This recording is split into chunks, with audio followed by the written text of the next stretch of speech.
Oke, part selanjutnya. Video Avenda ini yang sebelumnya saya reaction ternyata dikomentari dan direaction salah satu YouTuber dari Indonesia yang kasih judul atau tajuk ialah menjawab kesombongan YouTuber Malaysia ini. Tapi menurut saya secara pribadi, dari awal hingga akhir Avenda itu tidak menunjukkan kesombongan sedikit pun. Saya sudah lihat video dari salah satu YouTuber Indonesia ini sedikit. Dia ada salah paham dekat sini. Saya berharapnya nextnya jangan memperkeruh keadaan. Lagian dari awal hingga akhir si Avenda itu tidak menunjukkan kesombongan sedikit pun. Apa yang diucapkan Avenda itu semuanya rata-rata fakta, tidak ada yang hoax. Oke, kita akan lihat keseluruhan video dari salah satu YouTuber Indonesia yang mengomentari tentang video Avenda ini. Halo teman-teman semuanya, jumpa lagi bersama saya Bastian Sepuh. Semoga teman-teman yang menyaksikan video ini dalam keadaan sehat ya. Kali ini saya mau menanggapi lagi sebuah video dari Avenda. Karena dalam video tersebut dia kembali menyinggung tentang Indonesia ya. Dalam video itu Avenda menyampaikan 5 hal atau 5 kekeliruan pandangan orang Indonesia terhadap Malaysia. 5 kekeliruan pandangan orang Indonesia terhadap Malaysia ini menurut Avenda itu diakibatkan dari sentimen atas permainan media-media yang ada di Indonesia sehingga menyebabkan orang Indonesia memiliki penilaian yang buruk terhadap Malaysia. Sejak kemerdekaan, Malaysia dan Indonesia sering menganggap kedua-dua negara ini adalah sahabat baik yang merupakan satu rumput. Walau bagaimanapun, keadaan ini juga merupakan salah satu sebab berlakunya pergaduhan di antara kedua-dua negara, terutama isu budaya, tuntutan bertindih wilayah maritim dan layanan buruk majikan Malaysia kononnya terhadap pekerja Indonesia. Ketidakpercayaan dan kebimbangan ini diapi-apikan lagi dengan media Indonesia memainkan pelbagai sentimen terhadap negara kita, menyebabkan sebahagian rakyat Indonesia menanamkan anggapan kurang tepat terhadap kita, Malaysia. Oke, di sini saya perlu menjelaskan. Peran media sangat mempengaruhi. Misalkan media itu tidak memberitakan berlebih-lebihan atau tidak kasih embel-embel di beritanya, pasti orang yang lihat itu nggak akan panas. Contohnya, dulu saya sempat loh panas sekali dengan Malaysia. Karena apa? Media. Dulu saya lihat media itu tentang beritanya itu tentang Malaysia mengklaim tari pendek dari Bali. Masa itu pemerintahnya itu masih dipimpin oleh PM Najib. Itu masih ingat sekali. Dulu saya panas tuh. Terus dulu juga saya pernah panas tentang berita Manohara. Nah, itu saya panas banget loh. Saya sempet benci sekali sama Malaysia. Kalau misalkan saya lihat orang Malaysia itu kepingin gitu. Saya pernah mengalami di situasi itu loh. Pernah benci sekali sama Malaysia. Bukan berarti semenjak saya nge-reaction, saya udah mulai berubah, mulai tobat, jadi ngebagus-bagusin Malaysia. Tidak. Saya jauh sebelum nge-reaction, hati saya udah tertata. Nggak perlu benci sama orang lain atau negara orang lain. Itu datangnya dari Allah Subhanahu wa Ta'ala. Hey, yang punya media, hati-hati. Kalian semua akan dipertanggungjawabkan di hadapan Allah Subhanahu wa Ta'ala. Dulu saya panasnya karena apa? Karena lihat tontonan kalian. Kan kepada Avenda bahwa secara kebudayaan provinsi-provinsi yang ada di Bali, Nusa Tenggara Timur, kemudian di Maluku dan di Papua, itu tradisi kebudayaannya itu tidak ada sangkut pautnya dengan Malaysia. Rasnya saja sudah berbeda. Dan itu tidak mungkin kita katakan bahwa Indonesia dengan Malaysia itu serumpun. Kalau nggak salah, tentang tari pendek yang diklaim oleh Malaysia, pemerintah Malaysia yang dipimpin oleh PM Najib masa itu sudah meluruskan dan bahkan sudah meminta maaf kepada pemerintahan Indonesia yang masa itu dipimpin oleh Bapak Bambang Yudhoyono. Bapak Susilo Bambang Yudhoyono, sorry. Kalau tentang tari pendek itu, pemerintah Malaysia juga sudah mengakui melakukan kesalahan. Kalau nggak salah, tari pendek itu digunakan untuk promosi pariwisata Malaysia ya. Kalau tak silap ya, itu udah lama banget. Tapi itu udah masa lalu lah.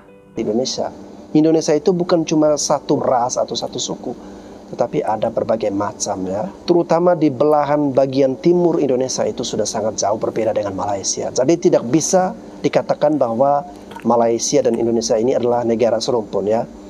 Kalau misalnya serumpun itu cukuplah dengan saudara-saudara kami yang berada di Riau atau di sebagian di Sumatera, kemudian sebagian di Kalimantan. Tetapi kalau mengeneralisasi Indonesia secara umum, itu sangat tidak logis, sangat tidak masuk akal kalau kita mengatakan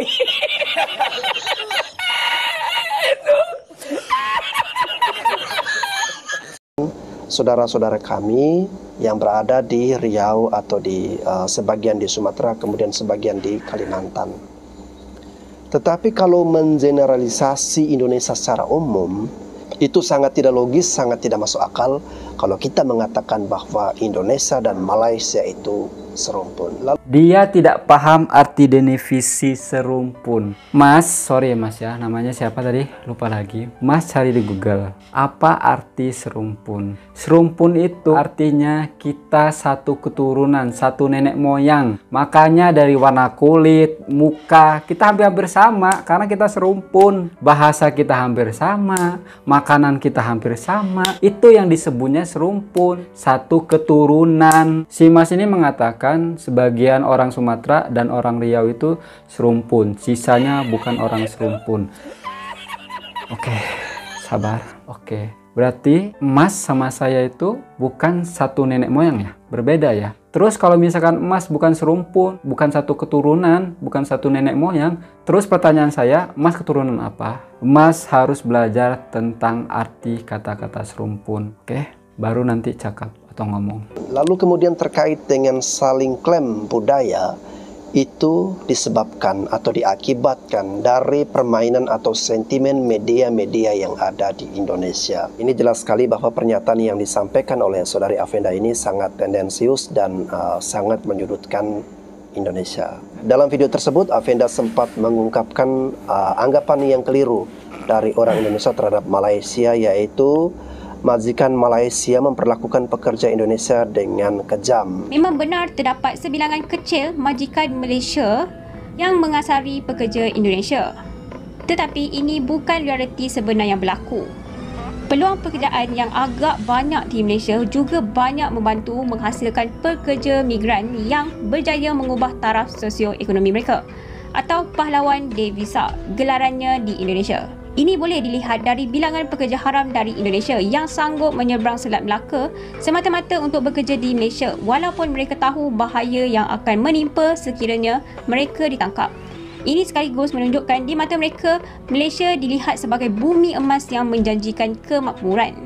Sekiranya Malaysia ialah bumi kekejaman, jadi kenapa mereka beramai-ramai dan berebut-rebut nak datang ke Malaysia dan nak bekerja dekat sini? Nah, ini saya sudah merangkum beberapa catatan kecil. Afenda mengatakan bahwa sebenarnya atau realitasnya itu hanya sebagian kecil majikan Malaysia yang mengasari pekerja Indonesia. Jadi dia anggap bahwa pemberitaan mengenai majikan Malaysia memperlakukan pekerja Indonesia dengan kejam itu tidak semua, hanya sebagian kecil ya. Realitasnya tidak seperti itu. Lalu dia juga mengatakan dengan pongahnya bahwa lapangan atau peluang kerja di Malaysia meningkatkan taraf ekonomi orang Indonesia. Orang Indonesia yang datang mencari pekerjaan atau bekerja di Malaysia itu dipandang sinis oleh Afenda ya. Dia menganggap bahwa kita ini datang untuk bagian mananya dia menganggap sinis di Malaysia, sehingga meningkatkan taraf ekonomi orang Indonesia. Lalu kemudian ada kalimat atau pernyataan dari Afenda yang dia mengatakan bahwa jika Malaysia dianggap kejam, kenapa mereka dalam hal ini orang Indonesia beramai-ramai atau berbondong-bondong datang ke Malaysia. Menurut Afenda, kenapa orang Indonesia ini bisa ramai-ramai berbondong-bondong datang ke Malaysia itu karena di mata mereka, dalam hal ini di mata kita sebagai orang Indonesia, itu kita, kata Afenda, melihat Malaysia sebagai bumi emas. Maksudnya Malaysia itu menurut Afenda, orang Indonesia memandangnya sebagai surga ya, surga rezeki atau bumi emas, mutiara, semuanya ada di situ, sehingga orang Indonesia itu sangat bernafsu atau menggebu-gebu ingin berbondong-bondong datang ke Malaysia. Nah, ini pandangan-pandangan sinis seperti ini yang mau saya tanggapi, karena menurut saya ini merendahkan martabat kita sebagai orang. Saya lihat sendiri loh video Avenda dari awal hingga akhir tanpa saya skip. Tidak satu pun si Avenda itu sinis atau merendahkan martabat orang Indonesia. Tidak ada. Saya katakan kepada Anda, jika Anda mengatakan bahwa hanya sebagian kecil majikan Malaysia yang mengasari pekerja Indonesia, memang iya, dan betul, itu sebagian kecil. Tidak sesuai dengan realita ya. Pada realitasnya, pada faktanya ya, teman-teman bisa temukan di berita. Di tahun lalu dalam 4 bulan ya, ada 46 tenaga kerja Indonesia asal Nusa Tenggara Timur meninggal di Malaysia. Dalam 4 bulan, 46 TKI itu tenaga kerja Indonesia ilegal asal NTT meninggal dunia di Malaysia. Si Mas kenapa hanya ngambil dari judul atau tajuknya saja, tidak baca? Coba baca keseluruhannya. Meninggalnya faktornya kenapa? Mungkin faktornya ketika mau masuk ke Malaysia, bootnya itu terhempas atau terbalik, bisa aja. Mungkin karena sakit, atau mungkin karena kecelakaan pekerjaan. Ya, banyak faktor. Dia nggak baca keseluruhannya, cuman lihat judul atau tajuknya. Karena biasanya media itu, judul dan isinya itu berbeda. Jadi baca keseluruhannya. Penyebabnya meninggalnya itu apa? Khususnya yang 46 TKI ini. Apalagi ini ilegal lagi, 46 TKI ilegal. Tidak resmi masuk ke Malaysia. Mungkin dia kena hempasan ombak kapal bootnya, bisa jadi. Amat disayangkan sih Masnya nih, nggak baca beritanya atau artikelnya keseluruhannya. Dia hanya lihat judulnya saja atau tajuknya saja. Hanya dalam kurun waktu 4 bulan ya, dari bulan Januari sampai bulan April 2021. Jadi ini kita belum membicarakan Indonesia secara keseluruhan ya. Ini kita ambil cukup satu provinsi saja, yaitu Provinsi Nusa Tenggara Timur. Nah ini hanya dalam kurun waktu 4 bulan. Ada 46 TKI asal NTT yang meninggal di Malaysia. Nggak bisa kayak gitu. Artinya setiap bulan kurang lebih ada 10 orang. Siwa menuturkan pada bulan Januari TKI yang meninggal berjumlah 10 orang. Selanjutnya pada Februari sebanyak 7 orang dan Maret 15 orang serta 14 April 14 orang. Di sini dia tidak ngebuka keseluruhannya, penyebabnya apa? Coba buka keseluruhannya apa penyebabnya. Lagian si Masnya ngambil artikel itu memberitakan tentang pekerja ilegal atau haram. Kalau pekerja haram itu resiko masuk ke negara orang lain itu nyawa loh. Karena kan mereka naik bootnya itu kecil, terus jumlahnya itu banyak di dalamnya. Itu banyak kejadian yang dihempas ombak, meninggal. Baru-baru ini loh, ada orang Indonesia yang mau pergi ke Malaysia secara ilegal atau haram. Mereka itu kena ombak karena kapalnya itu nggak sesuai kapasiti orangnya. Orangnya 50, sedangkan kapalnya itu kecil, hanya bisa menampung 20 orang, dipaksakan. Akhirnya kenapa? Kena hempas ombak, akhirnya meninggal semua. Insya Allah, pekerja Indonesia masuk secara resmi ke Malaysia selamat. Karena mereka tak usah menggunakan boot-boot kecil, nggak usah lari sana lari sini. Mereka pakai kapal besar, pakai pesawat bisa. Harusnya si Mas ini lihat salah satu video dari salah satu mantan atau bekas TKI yang masuknya secara haram ke Malaysia. Gimana perjuangannya masuk ke Malaysia, sampai-sampai taruhannya nyawa loh. Yang meninggal atau mati sia-sia di Malaysia. Lalu kemudian ada data dari Kepala Dinas Koperasi Tenaga Kerja dan Transmigrasi Provinsi NTT. Ada 445 pekerja migran Indonesia asal Nusa Tenggara Timur yang meninggal di Malaysia dalam kurun waktu 2013 sampai 2019. Jadi kurang lebih dalam kurun waktu 6 atau 7 tahun itu ada 445 pekerja dari NTT. Ini bukan Indonesia secara keseluruhan ya teman-teman. Data ini kita ambil hanya dari satu provinsi saja, itu Provinsi NTT. Dari informasi yang saya dapatkan bahwa para pekerja ini mereka meninggal di Malaysia itu diakibatkan karena kecelakaan dan juga sakit ya. Dan juga rata-rata 98% ataupun mungkin hampir semuanya itu sakit. Yang meninggal itu adalah pekerja-pekerja ilegal. Artinya mereka datang ke Malaysia tidak membawa dokumen ataupun Di sini si masnya tidak menyebutkan meninggalnya karena disiksa loh. Si mas ini menyebutkan meninggalnya karena sakit, kecelakaan pekerjaan. Itu hal biasa mas, dimanapun meninggal karena sakit wajar. Di Indonesia banyak yang meninggal karena sakit, karena pekerjaan wajar. Yang harus disalahkan di mana? Terus si mas ini cakap masuk ke Malaysia secara ilegal. Itu pun udah salah. Pemerintah Indonesia pun pasti akan mengecam tindakan itu. Pun perizinan surat-surat legalitas ya. Pekerja-pekerja ilegal ini artinya secara hukum mereka salah ya. Sebenarnya sangat berbahaya dan sangat berisiko. Iyalah. Kalau kita memasuki negara Allah orang tanpa dokumen yang jelas, Dia tahu. itu kita akan dianggap ilegal. Dan faktanya memang benar bahwa mereka yang meninggal ini sebagian besar adalah para migran gelap ya. Mereka para pekerja-pekerja dari Indonesia yang tidak memiliki legalitas atau dokumen atau surat-surat yang resmi. Sehingga mereka tidak mendapatkan perlindungan secara hukum. Iyalah. Karena mereka masuk secara ilegal. Artinya para pekerja ilegal ini yang sudah meninggal, jelas mereka dalam posisi salah ya. Tetapi di sisi lainnya teman-teman, kalau kita melihat secara kacamata kemanusiaan, kenapa mereka dengan status ilegal harus berakhir dengan kematian? Di berita-berita kita dengar bahwa kematian mereka itu akibat kecelakaan dan juga sakit ya. Saya secara pribadi ya, ini asumsi saya pribadi. Saya mencurigai ataupun saya mempunyai persepsi yang negatif. Anggapan pikiran saya itu negatif ya. Bahwa tidak mungkin 100% meninggal kalau tidak ada permainan-permainan kotor di belakang itu ya. Nggak boleh begitu, ya, bisa mas. saja karena mereka adalah ilegal, tidak memiliki dokumen yang resmi. Bisa saja sakitnya itu karena diracun ataupun ini udah salah. Begitu kan kita tidak tahu ya. Karena kalaupun mereka meninggal ya mau bagaimana, mereka adalah ilegal. Tetapi jelas ini secara kemanusiaan kita sangat menyayangkan ya. Karena walaupun mereka ilegal bukan berarti mereka mendapatkan perlakuan buruk ya. Kalaupun toh tidak diterima karena mereka ilegal ya dipulangkan kembali, dideportasi kembali. Jadi bukan berarti mereka ilegal, nyawa mereka menjadi ancaman ya. Akhirnya berarti si masnya ini punya pemikiran negatif. Jangan husnuzon mas. Hati-hati nanti jatuhnya fitnah karena tidak bukti. Di sini saya bukan membela atau memihak Malaysia ya.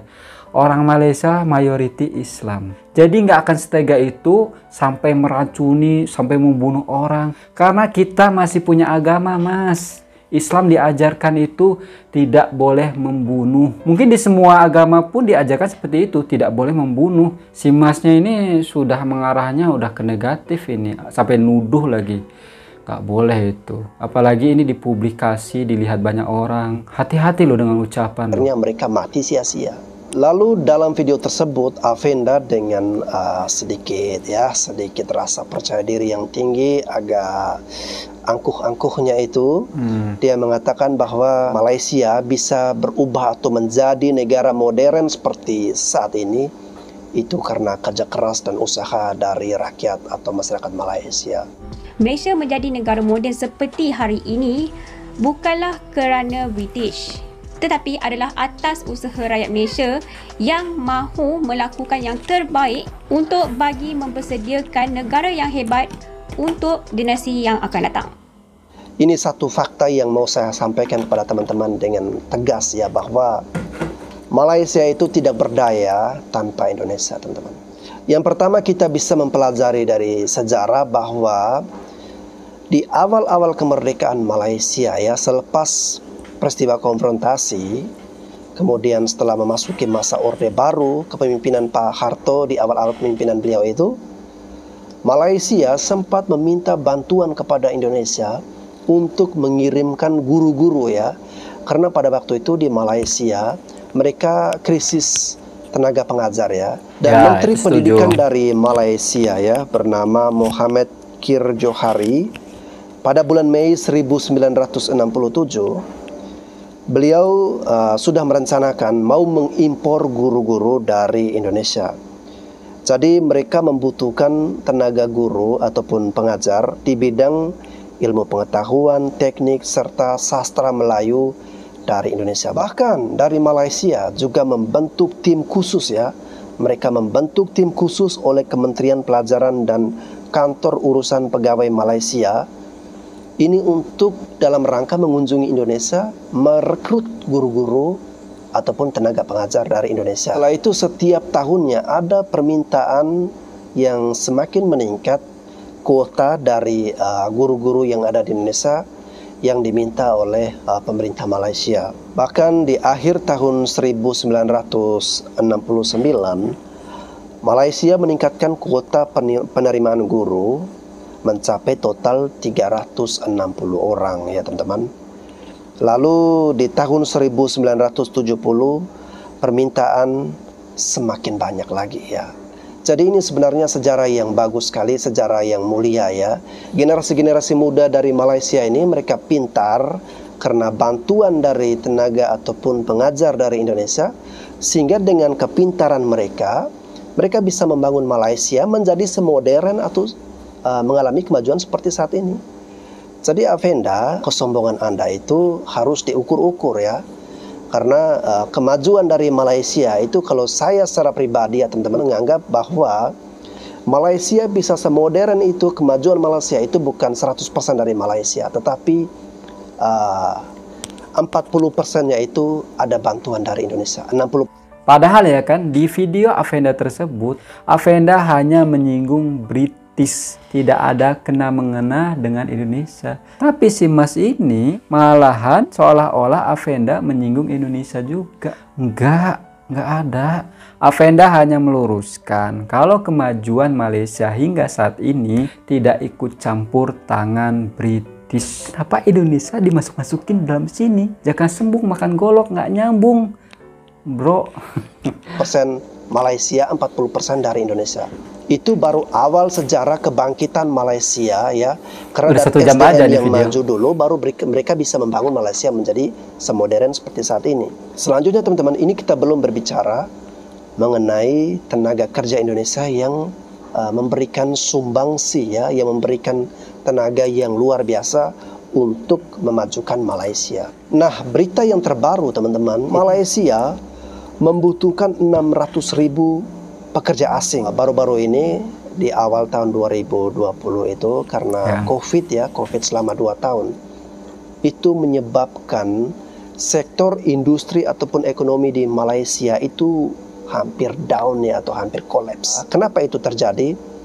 Karena ada ribuan bahkan ratusan ribu tenaga kerja dari Indonesia yang ditarik dari Malaysia. Menyadari ekonominya yang hampir kolaps ya, terutama sektor industri yang terguncang akibat penarikan besar-besaran TKI dari Indonesia ya untuk kembali ke negaranya, Malaysia kemudian mereka merayu lagi pemerintah Indonesia dan mereka memberikan MOU ya untuk ditandatangani ya oleh pemerintah Indonesia. Jadi mereka membujuk, merayu pemerintah Indonesia untuk menandatangani MOU tersebut. Malaysia menyadari bahwa dengan Indonesia menarik ribuan tenaga kerja dari Malaysia, itu menyebabkan Malaysia ekonominya hampir down ya, hampir kolaps ya. Karena kita tahu di Malaysia itu penduduknya tidak sebanyak dibandingkan dengan penduduk Indonesia. Bahkan industri kelapa sawit dari Malaysia, mereka sampai memohon-mohon agar perbatasan antara Malaysia dan Indonesia itu dibuka saja ya. Karena mereka membutuhkan 100.000 bahkan lebih tenaga kerja dari Indonesia untuk membantu sektor industri kelapa sawit yang ada di Malaysia.